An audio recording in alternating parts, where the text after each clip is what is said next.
ባለፈው የምታስታውሱ ከሆነ ራስን ስለማወዳደር አንድ ቪዲዮ ሰርቼላችሁ ነበር እና ዛ ቪዲዮ መጨረሻ ላይ ቀጣይ ደግሞ እንዴት አድርጋችሁ ስቴፕ ባይ ስቴፕ ራሳችሁን ከሰዎች ጋር ማወዳደር እንዴት ማቆም እንደምትችሉ እንድሰራላችሁ ከፈለጋችሁ ኮሜንት ላይ አሳውቁኝ ብያችሁ ነበር። በቀጣይ ቪዲዮ ራሳችሁን ከሌሎች ጋር ማወዳደር እንዴት አድርጋችሁ ስቴፕ ባይ ስቴፕ ማቆም እንደምትችሉ እንድሰራላችሁ ከፈለጋችሁ ኮሜንት ላይ ስራልን ብላችሁ ጻፉልኝ እና በጣም ብዙዎቻችሁ ማለት ከጠበቅኩት በላይ ኮሜንት ጽፋችሁልኛል። ሂሮ ኤቢቲዩብ ሁሉም ነገር የኔ ታሪክ ነው ትምህርት ደረጃው ራሱ ብሏል። በቃሉ ሙሉ ስጥቶ ደግሞ በሊ ስራልን ብሎኛል። ሁሌማን ፈጥነህ ብትሰራልን በተረፈ በርታልን ብሎ ሊያቲዩብ እንደ ሐሳብ ለምን እዚህ ልጅ ቪዲዮ እየከፈልና እናይም ብላለች። ይሄ ጥሩ ሐሳብ ይመስላል። ይሄን በደንብ አስበበታለሁ። ሰራልን የስ ዩ አር ራይት ሰራልን ስቴፕ ባይ ስቴፕ ሰራልን ብዙ ነው፣ በጣም ብዙ ነው። እኔ ከጠበቅኩት በላይ ነው የጻፋችሁትና ለዛም ነው ይሄንን ቪዲዮ ለመስራት ያሰብኩት። ስለዚህ ቃል በገባሁላችሁ መሰረት ዛሬ ኤግዛክትሊ ስቴፕ ባይ ስቴፕ እንዴት አድርጋችሁ ራሳችሁን ከሰዎች ጋር ማወዳደር ማቆም እንደምትችሉ እናያለን እና ደግሞ እንዴት ማቆም ትችላላችሁ የሚለውን ዝም ብሎ በቴዎሪ የተቀመጠ ነገር ብቻ አይደለም የምነግራችሁ። ሳይኮሎጂ እንደዚህ ብታደርጉ ብሎ የሚመክረውን ተማሪዎች ላይ ተሞክሮ ይሰራላቸውን እንዲሁም በየቀኑ ልታደርጓቸው በምትችሏቸው ትናንሽ ልማዶች በመጠቀም ነው። የምሬን ስነግራችሁ ደግሞ በጣም ብዙ ተማሪዎች ገና የመጀመሪያው ስቴፕ ላይ ነው የሚያቆሙት። ዝም ብለን ወደ ስቴፖቹ ከማለፋችን በፊት አንድ ነገር ብናውቅና ወደ ስቴፖቹ ብናልፍ ሞር ግልጽ ይሆንላችኋል ብዬ አስባለሁ። ብዙዎቻችሁ ራስን ማወዳደር ማለት እንደ ትልቅ ድክመት አድርጋችሁ ነው የምታስቡት። ነገር ግን እውነታው ድክመት ሳይሆን አይምሮአችን የተሰራበት ዲፎልት ነው። እሺ ዲፎልት ነው ስል ምን ማለት ይመስላችሁ? በቀላል ምሳሌ ላስረዳችሁ። ለምሳሌ አዲስ ስልክ ስትገዙ ይሄ ዌል ፔፐር ወይም ደግሞ ይሄ ከጀርባ ያለው ምስል አለ አይደለ?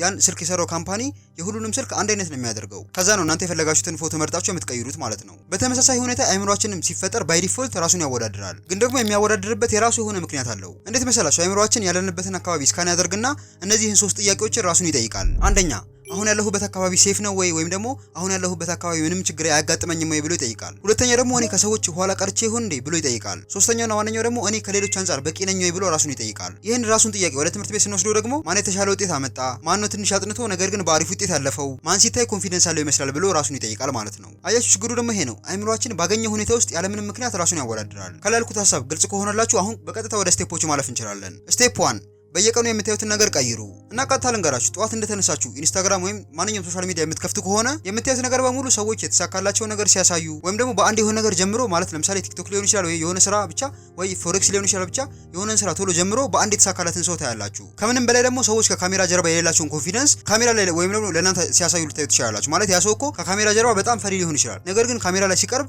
በጣም ኮንፊደንት እንደሆነ አድርጎ በጣም በቃ በራሱ እንደሚተማመን አድርጎ ሲያቀርብ ልታዩ ትችላላችሁ። እና በዚህ ሰዓት አይምሯችሁ ይሄ እኮ ሶሻል ሚዲያ ነው፣ ይሄ እኮ ውሸት ነው አይላችሁም። ቀጥታ የሚላችሁ አንተ ወደ ኋላ ቀርተሃል ነው። ይህንን ሲላችሁ ደግሞ ዶፓሚን የሚባለው ሆርሞን ወይም ደግሞ እናንተን ሞቲቬት እንድትሆኑ የሚያደርጋችሁ ሆርሞን በአስደንጋጭ ሁኔታ ከሰውነታችሁ ውስጥ ይቀንሳል። ከዛ ገና በጠዋቱ ሊደብራችሁ ይችላል። በቃ ለምንም ነገር ያላችሁ ፍላጎት ራሱ ሊጠፋ ይችላል። ከዛ ደግሞ ብዙ ተማሪዎች እኔ ዲሲፕሊን ያለኝም ይላሉ። አይደለም ገና በጠዋቱ አይምሮአችሁን ስላደከማችሁት ነው። ስለዚህ የመጀመሪያው ስቴፕ የምታዩትን ነገር ለዩ። ማለትም ራሳችሁን እንድታወዳድሩ የሚያደርጓችሁ ቪዲዮዎችን በቻላችሁት አቅም በተለይ ጠዋት ላይ ላለማየት ሞክሩ። ቢያንስ ለተወሰነ ጊዜ ይሄንን አድርጉት። ከዛ ለውጡን ታዩታላችሁ። እንደውም የሆነ ተማሪ ኢንስታግራም ላይ መጣና ምን አለ መሰላችሁ? ብሮ ማታ በጣም ሞቲቬት ሆናለሁ፣ በጣም ኢነርጂ ይኖረኛል፣ ቀን ደግሞ ምንም ማድረግ እንደማልችልና በጣም ከባድ የሆነ የድብርት ስሜት ይሰማኛል አለኝ። ከዛ ጠዋት እንደተነሳህ መጀመሪያ የምታደርገው ነገር ምንድነው ብዬ ጠየቅኩት። ምን እንዳለ ታውቃላችሁ? መጀመሪያ ከእንቅልፌ እንደተነሳው ስልኬን የምከፍተው ነበር ያለኝ። ስለዚህ ይሄ ልጅ ሌላ ምንም ችግር አልነበረበትም። የነበረበት ችግር ገና በጠዋቱ እንደተነሳ ወደ ውስጥ የሚያስገባቸው መረጃዎች ቀኑ ሙሉ ደብሮት እንዲውል ያደርጉታል። ስቴፕ 2 ለመወዳደር ያልመረጣችሁትን ውድድር ለመወዳደር አትሞክሩ። ምን ማለት እንደሆነ አብራራለሁ፣ ግን ይሄ ስቴፕ ትንሽ ተጣራ ስለሚል በደንብ ትኩረት ሰጥታችሁ አዳምጡኝ። እናንተ የምታወዳድሩት እንዴት መሰላችሁ? እናንተ ያላችሁት እኮ ምናልባትም የህይወታችሁ ምዕራፍ 3 ላይ ሊሆን ይችላል። የምታወዳድሩት ግን ከሌላ ሰው ምዕራፍ 10 ጋር ነው። ምናልባትም እኮ እነሱ ረጅም ዓመት ለፍተው ረጅም ዓመት ጠብቀው ሊሆን ይችላል እዛ ደረጃ ላይ ደረሱት። ከዚህም ባለፈ ያ የነሱ ወቅት ነው። የነሱ ወቅት ነው ስል ያው ክረምት፣ በጋ እንደሚባለው ሁሉ ሁሉም ሰው የራሱ ወቅት አለው። ስለዚህ እነሱ እዛ ወቅታቸው ላይ ያሉት ማለት ነው። ምናልባት የእናንተ ወቅት ደግሞ ገና አልደረሰም ይሆናል። ይሄ ማለት ግን አይደርስም ማለትም አይደለም። ወደዳችሁም ጠላችሁም የተጻፈላችሁ ነገር አለ፣ እዛ ጋር መድረሳችሁ አይቀርም። ሳይኮሎጂ እንደሚለው በራስ መተማመን የሚመጣው እድገታችሁ የግል ሲሆን ነው። የሌላን ሰው መንገድ ስታዩ አይምሮአችሁ ይጠፋል። የጠፋ አይምሮ ደግሞ ትኩረት ማድረግ አይችልም። እና ይሄንን የሳይኮሎጂ ሐሳብ በትክክል ከተረዳችሁት ለሰዓታት አጥንታችሁ ለምን ምንም ነገር ማስታወስ እንደማትችሉ ይገባችኋል። ስቴፕ 3 ውጤታችሁን ከማንነታችሁ ለዩ። ይህንን ስቴፕ በደንብ ትኩረት ከሰጣችሁት ከዚህ በኋላ ለአንዴና ለመጨረሻ ጊዜ ራሳችሁን ከማንም ጋር እንዳታወዳድሩ ያግዛችኋል። እናንተ ውጤታችሁን አይደላችሁም። ምን ማለት እንደሆነ ላብራራው። ውጤታችሁ ስለእናንተ የተወሰነ መረጃ ሊሰጥ የሚችል ነገር እንጂ የእናንተ ማንነት አይደለም። ግን ብዙ ሰዎች እነዚህን ሁለቱን ነገሮች መለየት ይከብዳቸዋል። ማለት በቀላሉ የእናንተ ማንነት ሌላ ነው፣ በትምህርትም በሉት በስራም በሉት የምታመጡት ውጤት ሌላ ነው። ብዙ ሰዎች የሚያስቡትን አስተሳሰብ ልንገራችሁ። መጥፎ ውጤት ካመጡ በቃ ደደብ ነኝ ማለት ነው፣ ጥሩ ውጤት ካመጡ ደግሞ በቃ ጎበዝ ነኝ ማለት ነው ብለው ነው የሚያስቡት። ይሄ ግን በጣም አደገኛ የሆነ አስተሳሰብ ነው። እንዴት ካላችሁኝ ውጤታችሁ በቀነሰ ቁጥር ያላችሁ በራስ መተማመንም እየወረደ ይሄዳል። ሳይኮሎጂ ይህን እንዴት ያስረዳዋል መሰላችሁ? ለራሳችሁ ያላችሁ አመለካከት በውጤታችሁ ላይ ጥገኛ የሚሆን ከሆነ አእምሮአችሁ በቀጥታ ትሬት ሙድ ውስጥ ይገባል። ማለትም የሆነ አደጋ አለ ብሎ ማሰብ ይጀምራል። አእምሮአችሁ ደግሞ የሆነ አደጋ አለ ብሎ እያሰበ በምንም ታሪክ የምታጠኑትን ነገር ሊይዝላችሁ አይችልም። ብዙ ጊዜ ፈተና ላይ ተማሪዎች ያጠኑትን ነገር የሚረሱትም ለዚህ ነው። ስቴፕ 4 ንጽጽርን ለጥሩ ነገር ተጠቀሙበት። ለብዙዎቻችሁ ይሄንን ማንም ግልጽ አድርጎ ላይ ነግራችሁ ይችላል።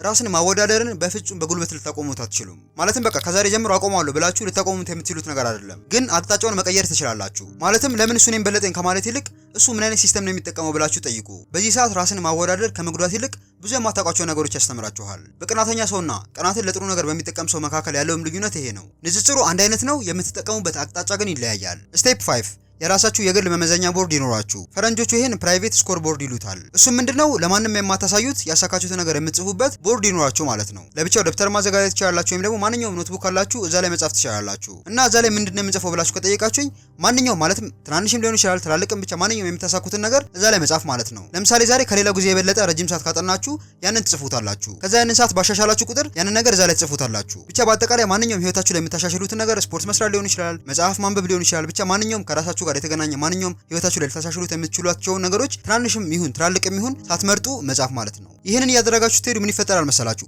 ትልቁ ማጂክ ያለው እዚህ ጋር ነው። ከጊዜ ወደ ጊዜ እያደጋችሁ እንደሆነ እየተሻሻላችሁ እንደሆነ ማየት ትጀምራላችሁ። ከዛ ቀስ በቀስ እያደጋችሁ እንደሆነ ስታዩ ራሳችሁን ከሰዎች ጋር ማወዳደር እየቀነሳችሁ ከሆነ ሰዓት በኋላ ሙሉ ትኩረታችሁ ራሳችሁ ላይ ብቻ ይሆናል እና ብዙዎቻችሁ በደፈናው ጥናትን ወይም ደግሞ የሆነ ነገር መስራትን የምትጠሉ ነው የሚመስላችሁ። በትክክል የምትጠሉት ግን በምታጠኑበት ሰዓት ወይም ደግሞ የሆነ ነገር በምትሰሩበት ሰዓት ውስጣችሁ ላይ የሚፈጠርባችሁን የንጽጽር ስሜት ነው። ባለፈው እንዳልኳችሁ በራስ መተማመን ማለት ሌሎችን መብለጥ ሳይሆን ትናንት ከነበራችሁበት ሁኔታ መሻሻላችሁን ማወቅ ነው። ይህንንም ቪዲዮ እንዲሁም ባለፈው የለቀኩላችሁን ራስን ስለማወዳደር የሰራሁትን ቪዲዮ መጀመሪያ ለመስራት ሳስብ እንደ ዩቲዩበር ማለት ብዙ ሰው እንደማያውቃለሁ። ነገር ግን አንደኛ ቃል ስላገባሁላችሁ ነው። ሁለተኛ ደግሞ በጣም ብዙዎቻችሁን ማለት ይሄን ቪዲዮ አሁን ያያችሁትን ባለፈው ያያችሁትን ሰዎች በደንብ እንደጠቀማችሁ እርግጠኛ ስለሆንኩኝ ነው። ማለት ራስን ማወዳደር የሚባለው ችግር በተለይ በአሁኑ ሰዓት ኦልሞስት የሁሉም ሰው ችግር ነው። ነገር ግን ብዙ ሰዎች ይሄንን ችግር ይፈሩታል። ማለት መጋፈጥ አይፈልጉም፣ እንዲሁም መቼም መቀየር የሚችሉ አይመስላቸውም። እናንተ ግን ከችግሩ ጋር ፊት ለፊት ተጋፍጣችሁ ባለፈው የሰራሁትንም እንዲሁም ይሄንን ቪዲዮ እስከመጨረሻው ድረስ ስታዩት ለመቀየር ያላችሁን ትልቅ ፍላጎት ታሳያልና በራሳችሁ ልትኮሩ ይገባል። ቪዲዮ በትንሹም ጠቅማችሁ ከሆነ ኮሜንት ላይ አሳውቁኝ። እንዲሁም ኮሜንት ላይ ከአምስቱ ስቴፖች የትኛው ስቴፕ በጣም ወሳኝ ነው ብላችሁ ታስባላችሁ? እሱም ኮሜንት ላይ አሳውቁኝ፣ አነባዋለሁ። የመጀመሪያውን ራስን ስለማወዳደር የሰራሁትን ቪዲዮ ካላያችሁት እዚህ ጋር አስቀምጥላችኋለሁ። እንዲሁም ይሄ ቪዲዮ ጠቃሚ ነው ብላችሁ ካሰባችሁ ላይክ ማድረጋችሁ እርግጠኛ ሁኑ። ሰብስክራይብ ካደረጋችሁ ቀጣይ ቪዲዮ ስለቅ ታገኙኛላችሁ።